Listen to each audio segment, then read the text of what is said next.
Could you use a quick tip daily? How about a tip that can impact your day? My name is Raphael. Join me as I bring you tips by experts around the world. These experts have shared their knowledge and wisdom with me and will directly share them with you.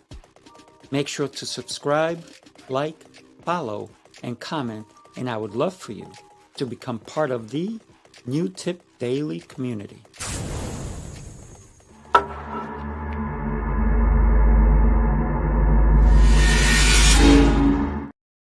Mick, happy Friday. How are you, my friend? TGIF, I'm doing great. Good to see you again, my friend. Yes, sir. Yes, sir. So I'm excited today, and I got to tell you, I got my cup of coffee, and I got my notepad, and I'm ready because you're going to help us and give us a couple of great tips on how to write a book. Maybe it's your first book, maybe it's your second or third book, but maybe you made mistakes along the way. And this is why Mick, the doctor of digital, is here with us today. So thank you, my friend. Well, thank you for the opportunity. I think probably one of the best things is to get past the imposter syndrome because a Mm. lot of people think about a book. So a tip I would say is, first of all, just get it out there and just write. So when I used to teach my students, I would say something like just brainstorm, which is one of those classic ways of getting ideas out there. So a great tip just to begin with, if you have an idea for a book, is first of all, just get the ideas out there as rough as they are. Because if you sort of unpack your unconscious mind and allow it to roam freely, you're going to get some ideas. So when you then go back and refine those ideas, you're going to find some are better than the others. And I know because I've written books myself and I think about this all the time, but I think you got to get the ideas out there first. So it just gets past the idea that can I do a book and do I understand it? You probably don't, but you need to get your ideas out there in the first place. And that gets you past the very first hurdle of being able to write a book. I love that. So brain dumping, right? Brain dumping, yes, in as good and clean way as possible. Dump. Get it out of your head, put it on paper. Yes. I love that. And one of the things that I do personally is I journal, right? And part of my journaling is just writing down what I hear, right? And then later on, putting some thought behind of what I wrote, and then maybe Mhm. putting it into a context of, "Ooh, this would be good for this, or this would be good for that." Right? Yes, if you've ever attended a class, which I've had since I have a fair amount of education behind me, I noticed a very similar task that if you are listening to someone, have a notepad, something and write down. And what I often found is that I didn't have to refer to the notes all that much, but it was that process of hearing, listening, and writing things down, and then clarifying when I went back. Because at my age, I can't remember everything, but I think that physical activity of writing things out really helps the brain absorb the material as well. So then once you go back, you can remember things much better and Mm. you start picking out those are the good ideas and those are the ones that I want to keep. But I think you have to first free your mind, then you can go back and clarify and keep it really close. These are the things I want to zero in on. Yeah, I love that. One of my mentors said to me, "It's when you write it, it really changes something in you because you're also writing it in your brain, right? Because it's in your brain to begin with, and maybe even if you say it out loud, now you're Mhm. hearing it, and then thirdly, if you write it, you rewrite it on your brain." So I Mhm. love that. I was so grateful to hear that advice back in the day. I think so. And, there have been studies that have been done since now we have more technology. The student who uses a laptop as opposed to a student who writes things down does not retain as much information. And I think this applies to writing as well, that once you wrote it down, it has that physical activity. So it's another way of getting it into your brain and another way of clarifying what your ideas were in the first place. Because it might be scattered at first, but then when you write it out and you go back and you say, yes, there are some really good gems here, and I want to keep those. Yeah, absolutely. I just want to let everybody know that you can connect with Mick on his LinkedIn. It's running across the screen at the bottom. I'm also going to put it in the comments so everybody can follow you. Great advice so far, and I'm super Yes, yes, I am writing notes because for me, it's every time I get to learn something, I want to be able to capture it. And for me, capturing it is putting it down because you know what? If I talk to 20 people in a day, wow, did I remember every Mm. conversation? I didn't. So sometimes and if it's a conversation one on one, I'm going to make a mental note to later on write down what I learned or what I gathered. Right. And I think that's smart. Again, what I understand about the brain and brain research would say that we have our minds so filled with information that the reason we forget things, it's sort of like we run out of space. But when you have something that occurs to you that seems to be important, you have to Mhm. place it somewhere. And I know this is true. So I would say I have short-term memory loss. Somebody says something to me, I go, I don't know, I forget what you said. You just said it, but I can't remember. I haven't Mhm. placed it somewhere in my brain in order to retain it. So I think that's what's necessary. Get it in there and place it somewhere. It's sort of like a computer. You have to put it in a file somewhere and then that you can access the file later. But when you write and you place it in a place that you remember, you have to place it in a proper file in order to access it later. When I was listening to you just now, it made me think of a reporter who brings a little tape recorder back in the day, right? If you look at and they used to go, can you just, yeah, we're just going to have a conversation, but they would put the tape recorder because it's going to be an interview. And then later on, they would make sense of it and create a story out of it. It wasn't word for word, but they analyzed it. And so you're saying that we should basically do the same. Yeah, I Except think so. like now, right? Like if I was having a conversation with you in a coffee shop, I'm like, hang on a minute, let's record this. You wouldn't feel so comfortable, would you? Right, that's true. And I think I've done that in networking. There's a networking event I go to, and there's a gentleman who says exactly what you do. I said, "Let me show you, show me the pads of paper and the pens that you have." And people hold them up, but it's the same idea. You're meeting a lot of people, you're taking in a lot of information, and the brain has limited capacity. But once you put several actions together, which is hearing, seeing, writing, it starts to retain the information that much better. So, I mean, again, Mhm. I'm kind of old school. I remember a pre-digital age. And so I can't remember everything, but writing it down really does help. And keeping good notes to refer to are really helpful. One of the things that I've created is called a New York City experience. So we gather a bunch of entrepreneurs and all kinds of people who are making strides in their lives. But by showing up, they're going to help other people elevate. And so I created this tiny little pocketbook and I showed everybody how to use a pocketbook. So they put it in their pocket and they have an idea, they write it, right? But also at the end of the thing, I said to everybody, I said, do me a favor, share your book with somebody and ask them to write something about you.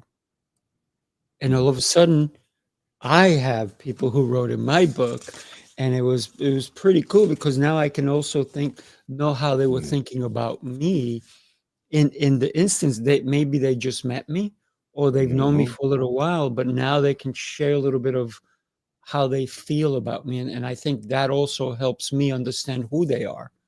Right. So yeah, I like the networking aspect, and that's how I use it. Also, just because now this is not just my handwriting, Mm-hmm. right? It now becomes something more valuable to me because somebody wrote something. And maybe they wrote me a personal message, right? And a lot of people did. So that's one thing that I do with networking, which is kind of cool. You know, it almost reminds me of the yearbook too, right? If you Yes, experience at yes. your high school was, what did Billy say about me? And he wrote something, and you're trying to summarize a relationship or things that they said. And often in those yearbooks, they'll come up with some sort of phrase or saying which reminds you of that individual. And it's very enriching. That's why we go back to yearbooks and we say, oh, yes, I remember that, the summer. In my case, it was a long, long time ago. But yeah, I remember that summer we went on a trip or whatever it is. But you have that real human experience with people. And I agree with it because what you're saying, because you feel as though you have a sense of that individual and you see their reaction, you see their emotions, and it brings that alive. And I think that's kind of similar to what you think of when yearbook. It's like, oh, those are some really fond memories. Yeah. It's interesting because I went to a high school reunion and they had pictures and the way they did it was kind of cool because they actually had your name tag with your high school picture. So people Mhm. like that's what you used to look like. It was pretty interesting. Yeah, it's like when I had hair. Remember those days? Right. Yes, sir. Yes, sir.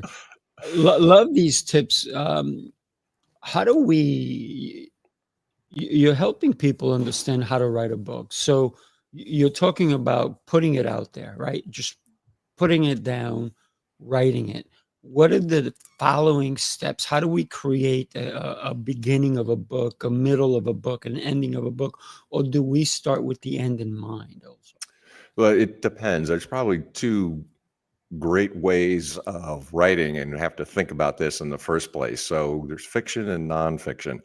If it Mhm. is fiction, then you do what the Greeks called in media res, which is translated as in the middle of. In other words, if you are writing a story and it's fiction, start with the most dramatic thing that you can possibly think of with no explanation. So a lot of writers who Mhm. begin start giving the background first.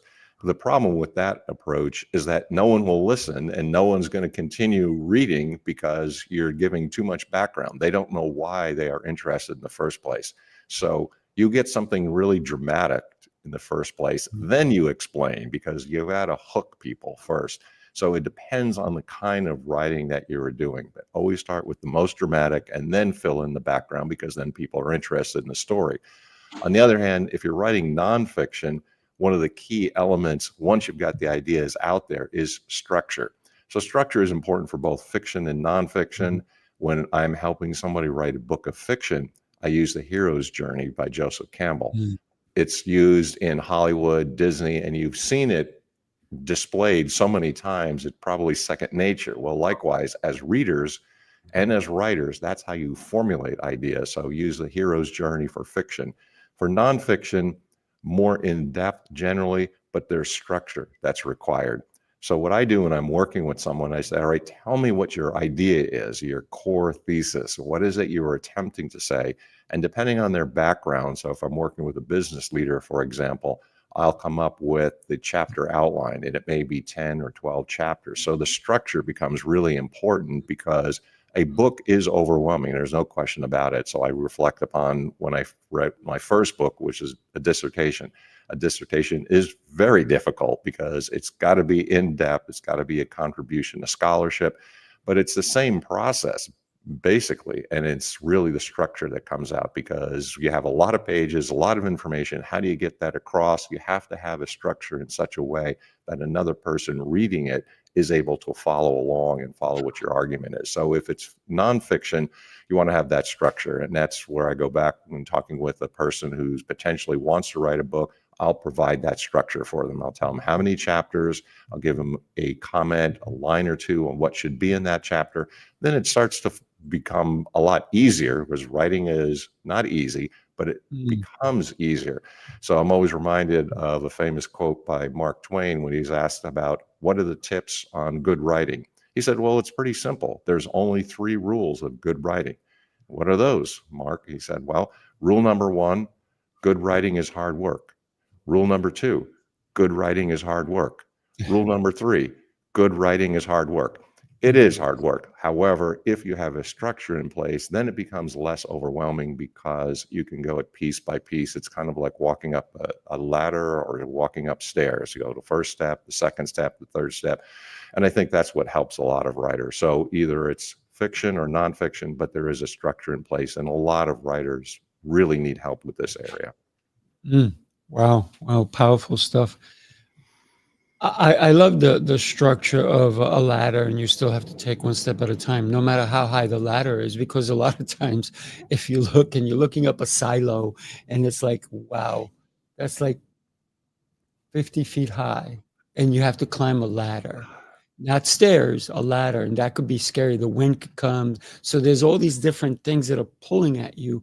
The weather can change, it can start raining, so not that that you're going to climb it when it's a thunderstorm, but sometimes does that feel that way to some people who are first going to start and they feel like, oh my God, I'm overwhelmed. This is happening. That's happening. And then they don't take the time. Yeah, I think there's a famous quote from a John Lennon lyric. He said, "Life is what happens when you're busy making other plans." I love that quote because, Yeah. yes, indeed, everything else in life is going to continue. So if you have a structure in place, yes, and you are going to be buffeted by the winds because other things are going to be happening. So people have all kinds of things, good and bad, that are happening to them. However, with that structure in mind, you also can sustain the wind and sustain the storm because, yes, you can't stop life. You can't stop the world from turning. It's going to. However, you know that you can go from step one to step two, step three, and you can go back to it. Life is interfering, go back to step three. Something else happens, go to step four. However, once you have a plan in place, and I think this is true of almost anything, battle plans, business plans, you have that, you have to execute. Mhm. Yeah, absolutely. Wow. Um, I also love the fact that you talked about a hero's journey, and sometimes there has to be some research that has to be done, especially when you're talking about nonfiction, right? Making sure that you have your data correct, if you will, right? Mhm. Because you can't talk about a market crash if you don't have the dates correct or what really happened.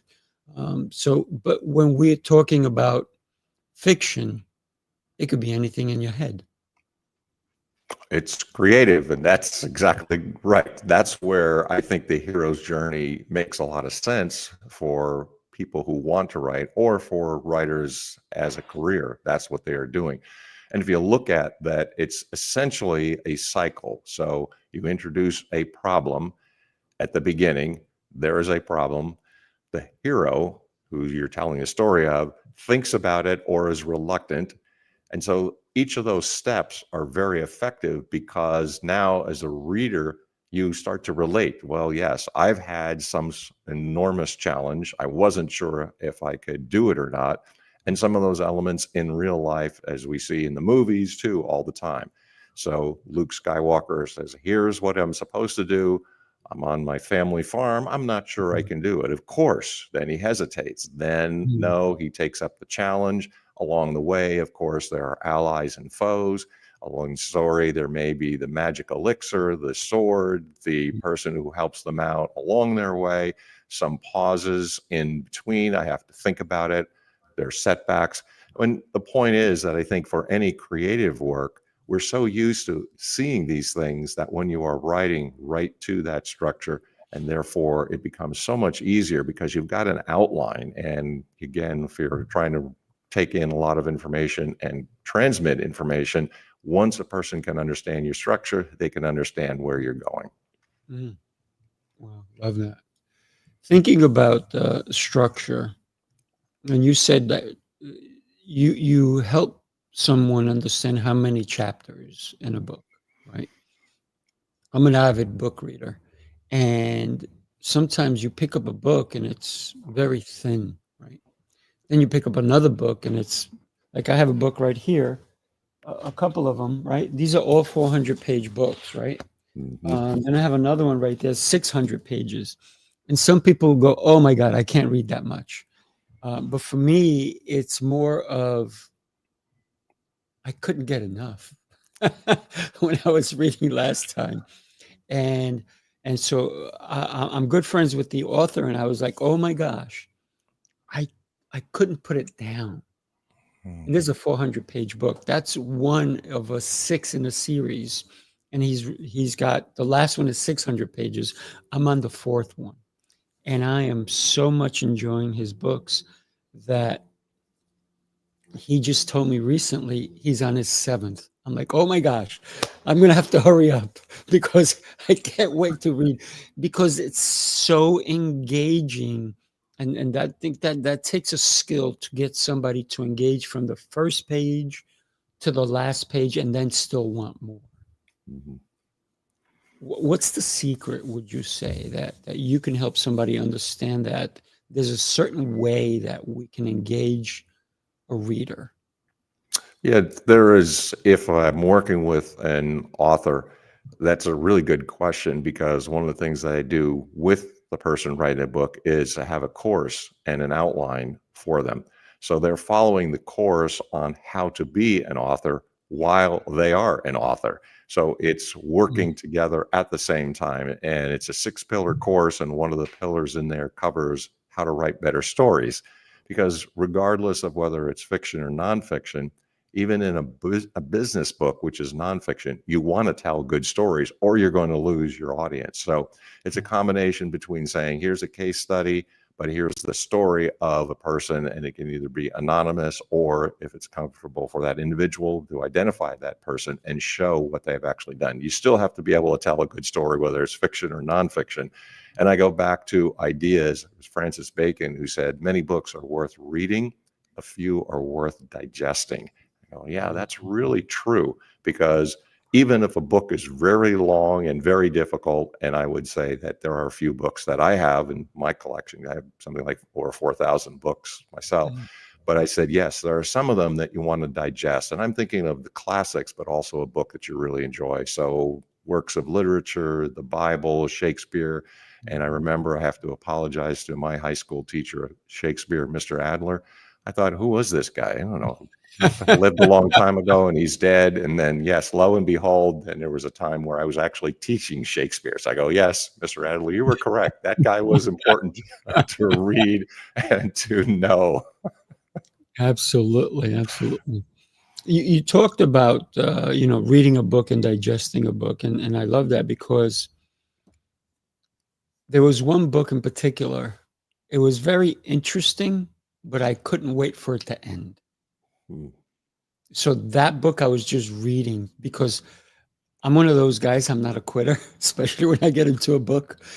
And I'm like, oh my gosh, I wish they would have written this into it or this. So all of a Hmm. sudden, I'm kind of almost rewriting the book because I've read so many books like you have. I understand certain concepts and ideas and so forth, and I'm like, this was a waste of my time, right? And our time is so valuable. So sometimes it's like, let me speed read a little bit, and I prefer to digest, right? To enjoy. Yeah, it also reminds me of a really good book. And I didn't know this book until I was in grad school. So it's really interesting. We were thinking, okay, we're in grad school, so probably we've read a fair number of works. But the professor came out and started talking about how to read a book by Mortimer Adler. And I said to myself, well, wait a minute. I mean, I think we've been reading books before, haven't we? But it was a really good book. And the professor's comment was how to read a book. So I do think sometimes it's the reader who doesn't understand what type of work they have in front of them. In other Mhm, words, you have to read differently depending on what it is that you're reading, whether it's literature, nonfiction, a business book, or what have you.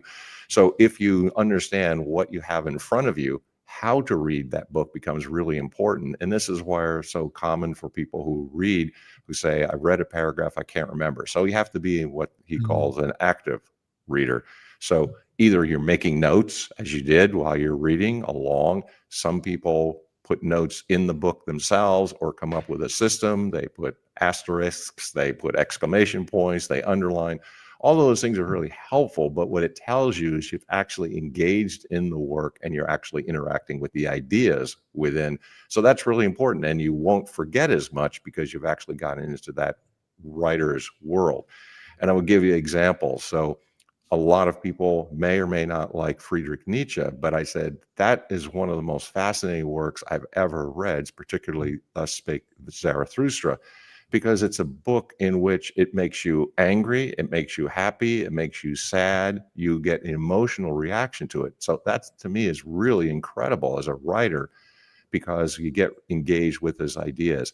And if a book can do that, then mhm, that's phenomenal. And you've really digested the book, which is why I said it's the Francis Bacon quote, because those are some books that are so classic and worth reading. I also would probably make a comment that unfortunately people don't read as well as they did at one time. So I'm a mhm. voracious reader and I've always wanted to read a great deal, but we also lose concentration because we're living in what some people have identified as the 8-second world, right? If it's a 8 seconds Instagram, YouTube clip, and after 8 seconds, we've lost interest. However, the process of writing and reading a book is longer. So I think it has something to do with the brain and also as your thinking ability. The more you read, the better writer you're likely to become because you understand ideas and you've engaged with the writer himself or herself. Love that. It's very interesting when we think about people who read, right? And people who won't even pick up a book. I have clients of mine who their children now are adults, but when their children were little, and he's a doctor, and he tells me, yeah, they aren't behaving, so I punished them. I said, what'd you do? He goes, I took away their books. And they were miserable.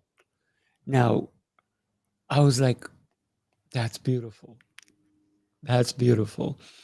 But when we talk to other people, they're like, yeah, I punished my kid. What'd you do? I took their Xbox away or their games or their TV but for these two girls, young girls, and they're both brilliant because they're well read, that was true punishment for them. And whenever I saw them, they always had a book in their hand. Always. It didn't matter the day, didn't matter the occasion. Even if we went to an event somewhere, they always had a book with them. Because the adults were there, they were adulting, if you will, and the kids are there reading a book. And I was like, wow. I said, wow. And it stems from what the parents did for them. So how do we get more people to read, and how do we get more people to write? Yeah, I think it goes back, it's generational because it was easy for me. My sister and I used to go to the local library, and the limit was 9 books. So both of us, because we were both good readers, we'd get 9 books. And what I used to do, I'd put a stack of those 9 books. I'd read a chapter in one, put that at the bottom, read the next book, read a chapter in that one, put it at the bottom, and rinse and repeat. Right. I think that practice of doing that is really helpful. So if I was giving advice to parents, you do something along those lines. So rather than giving the child the iPhone, which I see very, very young children, babies with iPhones, and I know it's kind of a babysitter, give them a book, because I can relate to that because as a kid, that's what I did. Every time we were in the car, I had a book with me. So I would encourage people to make books more available, especially with children, because once they get into it and they understand what world it can open up, as it did for me. There were places when I was a kid growing up in New Jersey that I thought the entire world was like New Jersey. But when I read a book, I said, oh my gosh, there's places in the world that are not New Jersey, because I thought everywhere had oil refineries. Apparently not. There's other places without oil refineries. My point is that, yes, if you encourage a child to read and allow them to see that there's an entire world out there, and books can open up those worlds. So encourage children, especially give them something like that. If you want a babysitter, a book is going to be a better babysitter because it develops the brain and it develops the understanding of ideas, which helps them in communication. It helps them in listening and taking in information. I think it makes them a better person in many ways. I like the fact that you brought communication up because that's my jam, right? When we think about even learning new words, because a lot of times when you're reading, a new word will come up and you have a choice to kind of think of what the word is or look it up or even mark it down so you learn what it means, right? And that's why I love what you talked about earlier, to take a book and really dissect it, take notes on it. I have my Remarkable 2, even though I write notes everywhere, I literally have different books here that I write in, as I can tell you, right? I take notes everywhere. But then I take all that and I put it into my Remarkable 2. And in my Remarkable 2, when I'm reading a book, I have that next to me. And so I'll write things out because I'm not rewriting the book. I'm writing it the way a thought came up because of the book. So I love that you shared that as well. Yeah, I think it's a great insight. So I can only tell you how I kind of self-educated myself. I'd say, well, this carried with me into grad school too. I did it in college, I did it in high school. Every word that I came across that I didn't understand, I would make a note of it and look it up. And I got the Mhm. biggest dictionary I could possibly find because I wanted to know those words and embrace Mhm. them. So between you and I would say in grad school, I thought I was the dumbest guy in the class because I had, well, a lot of ideas are going around and words I don't understand. However, I think the process of self-education is really critical, and this applies to anyone at any level. But write Mm. those words down, and I found that yes, I increased my vocabulary and increased the ability to think and think more clearly, so much more because I was writing the words down in every book I came across. I learned a lot more, and then all of a sudden, I have a much more extensive vocabulary, and I spoke so much clearly as a result of having done that self process of self learning. Absolutely. Let me ask you a question because have you ever met anyone who read, are you ready for this? The dictionary. Who Well, read it like a book. I can say as a child, I read the encyclopedia like that Okay. because back in the day, my parents, like a lot of people in our class, who didn't have a lot of books or Mm. many, but we all had something like they used to say in the old show, Rowan Martin's, your Funk and Wagnalls. So we had a 12 volume set of encyclopedia. So as a kid, yes, I would read that basically cover to cover and Mhm. just go through the entire encyclopedia. You get older and you realize there's a lot more information out there, but it was the internet of the day. So I did read the encyclopedia as a book, even though it's not Right. set up that way, because I wanted to know about a lot of things. And of course, when you're reading an encyclopedia, you're coming across all kinds of Oof. ideas from all Yeah. different areas and it's jumbled all together. However, I think it would go back to saying the development of the brain because your brain starts to put that in the proper places and you start to put it into context and you're synthesizing information. So in a way, yeah, I guess I read the dictionary in some ways and I definitely read the encyclopedia. I dated a young lady way back in the day, and, I saw her with the dictionary. I said, "What are you doing?" She goes, "I'm reading." I said, "You're reading the dictionary?" She goes, "Yeah." I said, "What made you do that?" She goes, "I was hearing too many words I didn't understand." So I love the way she was thinking. It's like, I don't wanna not understand anymore. I wanna know what somebody's saying, what somebody's thinking. And so for her, it was such a beautiful thing to see. Somebody who's saying, "I don't wanna be in the dark. I wanna shine a light on what's around me." And a lot of people don't do that. And I think books, you can take $20, however much they cost nowadays. I like hardcover personally. And you can get into somebody's mind. You can a famous person, somebody who's well read, a scholar, and you can get into their mind a little bit. You can have them talk to you through a book. I love that. And I think we are so common these days, has to do with the culture, that you get into another world through a movie, and that's fairly Mhm. easy for people to do because you should get into the director's world that they were attempting to get across. But you can certainly get into the mind of a writer as well. But I think it also takes a little bit more discipline. In a less disciplined age, which I think we are Mm, in, that is harder, but it's not impossible. But definitely worlds would open up. So when I gave the example of my sister and I, we'd go to the library and get books on all different subjects, you start realizing that the world is a big place and getting into the reader's perspective, the writer's perspective as a reader allows you to get into their head because the ideas are much more thoughtful and they mhm. are more extended.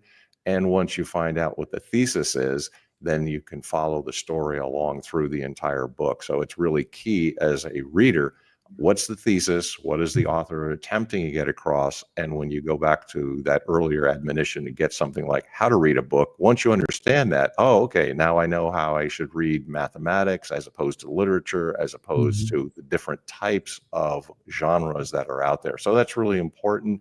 And it's also really helpful to clarify your thought process. So yes, I agree with the young lady who was reading a dictionary. I think it's a great idea because what you don't know until you understand it, you're going to go through the world blind. So, Mick, you're known as the doctor of digital, and now we are reading books on tablets. Not me personally, because I still like Yeah. that book in my hand, right? But we're getting into that age where people are saying, "Hey, I want you to read my book." I'm like, "Great, I can't wait to read your book." They're like, "I'm going to send you a digital copy." I'm like, "Oh no, I got to be in front of a computer or a screen." I said, "You have a hard copy or even a soft copy, I'll take it." And so for me personally, I prefer reading the old-fashioned way. But there's a benefit to reading on a tablet or an iPad because you can research a word right there on the Mhm. spot. Right? You click on it and it just takes you to a dictionary if you want. What are the benefits? I guess that's one of the benefits. But how does that equate to somebody reading an actual book? Yeah, I agree. I'm kind of old fashioned in this, despite the fact that I'm the doctor of digital, but I'd like something tactile and I want to hold it and have it in my hands. And I think it's a different type of reading, but there are some advantages in the digital format. And I understand, and I go through the same thing where people say digital copy and like, well, I guess if that's the only thing, and I know it's so much easier, but it's accessibility. It's the ability to look things up because it is also online, which you can't do with a physical book, but you can also do it. It just takes you a little bit longer. So there's some advantages. The fact that it's more mobile, it's lighter. Again, having a lot of books, I really can't carry them all around with me. I got to have one or Mm, two at one time. However, right. with the digital copy, it does give that accessibility. And it means that I could be on an airplane, I could be in a car, I could be almost anywhere and have a very light image that I could be interacting with. So I guess it would depend on where you are physically and what you're able to do. So there's accessibility advantages with the digital copy, but I think in terms of ideas and in terms of actually getting into the author's world, as we were saying, I think you almost need a tactile book because you can go back and forth and you can see what page, you make a note, you go back to the page. Maybe I didn't get that point. Let me go back to it. But I think it's the process of understanding and the process of how the brain works and how best it can work depending on the medium that you have, whether it's a physical or a non-physical book. This morning, I had a doctor's appointment, my regular checkup, yearly checkup, and I took a book with me so that I knew I was going to wait. And my doctor's amazing, right? So I only waited 5 minutes, but with those 5 minutes, I was able to read. And then I go in there, they do the EKG and all that stuff. And then the doctor will be in a minute. So I'm like, oh, I have a minute. Let me open my book and read. So for me, it's every chance that I get, I want to be active, right? So if I'm looking to write a book, do I write a thin book just to get it out there? Do I do it maybe share it with people as a PDF just to get an idea if they like it? What's the process that I should go through? And I know this show's supposed to be end, but I got to tell you, I'm just enjoying this conversation. And if you have time, I'd love to hear that. Yeah, I think that it's more a matter of structure. So you're going to have ideas. I'd go back to when I wrote my dissertations. I like this example because it is a big book and it's even more involved than sort of an ordinary book, because that's what Mhm. the definition of a dissertation is. So, in brief, you're doing a number of things. You're taking courses. I learned 4 languages. You have to assemble a doctoral committee. You have an oral exam. All these kinds of things. But when I was confronted with that, I got to write this big, weighty book. I said, okay, what is a dissertation? So he said, well, it's a contribution to scholarship. My second question is, how long does a dissertation have to be? In other words, how short is what I'm really asking. And so they said 250 pages. So it's 250 pages, no more. I wanted to get it done. The point is that if you have that flash of inspiration, which generally is just something which pops into your head as it did with mine. So with all the years that it took into doing a doctoral program, I still went back to, well, yeah, but just a burst of inspiration was only a few seconds. So I think every book is that way. If you have an idea, you probably had a very short insight. That's what zapped into your brain at that time. That's your creative spark that you had. And that's what you begin to write to. So the process of writing is similar to what you're saying. You have a notebook, write those ideas down. I know this is going to fit in there somewhere, to go back and capture it at some point in your book. By that assembly of notes and things that come to you, it's just flashes of inspiration and creativity, which is just the way the brain works. So you hear this all the time. I was taking a shower and this idea came to me. Sure. I mean, I've heard songwriters who tell stories that I heard one of Paul McCartney. He woke up in the middle of the night. And he had a melody in his head. He got up and he started writing the melody down. So yes, it's going to spark at any time, and that's just the way the brain works. So you being in process of thinking about it, those aspects are going to come to you at different times. So write them down, keep them together, and then assemble them or put them together in such a form that's acceptable at a later time. Yeah. I've done that. Sometimes I'm waking up at three something in the morning. I'm like, oh, I got to go write this down. So it's very interesting. What great advice you've given us today. And I'm beyond thrilled. And I know we went way over, and thank you for your time. What I'd love to do right now is put your connection information at the bottom of the screen. It's also in the comments. What can somebody expect when they decide to connect with you? Probably the best that I can possibly do, because this is part of where I am. I'm a recovering academic, as I tell everybody. I love ideas and I love books. And so when a person pitches an idea, that's where it starts. Tell me what your idea is, because immediately the brain starts thinking, is this a worthwhile book to have written with your idea? And I start thinking then the marketing, I start thinking of the ROI, I start thinking of all kinds of things. That is this book and idea going to be a contribution to the world in some way in general? And then for the individual, are they going to make money? Essentially, what's the ROI? Because books can be very difficult. It's what Mark Twain was telling us. It takes a lot of time. But if you're going to take the time, is it worth it? So in terms of speaking fees, in terms of book sales, in terms of they have a business, the potential clients that they will get, higher charge that they can make for their clients, all of those things are really important. And I would like to see that it was actually worth their time. So I think what I'm providing somebody is not just that person who just reads the text, says, okay, well, grammatically you could do such and such. No, I'm talking about much more in depth and developing the idea. So pitch the idea. I'd say I'm the idea to author coach. And it means that if you write the book, grow your business, and particularly for a business leader, if you've been able to be successful at something and you've developed a process, that will benefit the world. So this goes back to my 1960s idealism, just make the world a better place. That's what I'm attempting to do. And that's what I think authors are doing. They are making the world richer, better, and more fulfilling, so that we can live out all of the things that we should be doing as human beings. Love it. Love it. So make sure to connect with Mick. His LinkedIn is going across the screen. It's also in the comments. Wow. Thank you so much for being here with us today, sharing incredible tips. And if somebody needs to write a book, reach out to Mick. He's your guy. I hope so. They should. Now, Mick, do you also help them get published? Yeah, I had mentioned that along with the person who is writing, they also get access to a course. So it's a 6-pillar course, how to think like an author, essentially. So we go through all those things, and that's one of the pillars, because that's one of the things that a potential author has to think about. And we strategize. So what's the purpose of this book? What would you like it to be placed? Where are you thinking? So we go through all the personal aspects of their story, and then consider, is this self-publishing? Is this hybrid? Do you need a traditional publisher or need an agent? So we go through that, and that's one of the pillars, because that's one of the important questions that the person has to answer. What's your strategy? What are you attempting to do? So if it's a business leader, some of them are actually have access to all the materials that they want in the first place, so they can self-publish. Some people need a little bit more assistance, so they go hybrid. And if you have a traditional publisher, you have to find an agent that can assist them with writing a book proposal in the first place.